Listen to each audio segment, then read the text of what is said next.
this came across the timeline, and again, just reminds me of how tragic this whole situation is. So Alexander Akinin was a American-style football player. This is the American Football International website. This is where we go for a lot of the information. And you see that there are games going on all over the world, leagues and things of that nature who are playing American-style football. This was a 19-year-old young man who played with the, I'm going to screw this up, but I'm going to say BBF Eagles. That's pretty good. All right. In Ukraine, and died in the fighting around Donbas in the southeastern area of Ukraine. The Eagles are members of the Ukrainian American Football League. So there was a Ukrainian American Football League in existence. It's, you know, it's funny. We let Russia and Syria absolutely destroy the civilian population of Syria.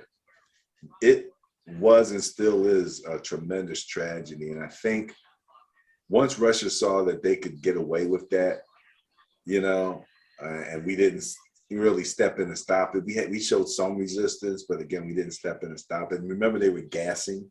They were talking about they were gassing civilians and things of that nature. So this whole thing is just a tragedy unfolding. And, you know, it's, to me, it's the biggest story. It's not the one about what happened at the awards. You know, it's really this story, because we don't know how much of this is going to bleed over into our lives as it stands. And I think there's, at least I know in my mind, there was sort of a disconnect between the lifestyle of people in Syria and the lifestyle of people in Ukraine. Because the lifestyle of people in Ukraine looked like an American city. You know what I mean? You see apartment buildings and it looks like an American city. Right. And all of a sudden, you know, you can come in and just start to bomb the slop out of it. And, you know, who's going to say no? You know what I mean? So, and I think that's what happened, and why there's sort of maybe a bigger international response, you know, to it. Like nobody called Putin out for what was happening in Syria. They are in Ukraine. And, you know, and again, both tragedies. This one just looks more like like somebody bombing down Ogan's Avenue or something. You know what I mean?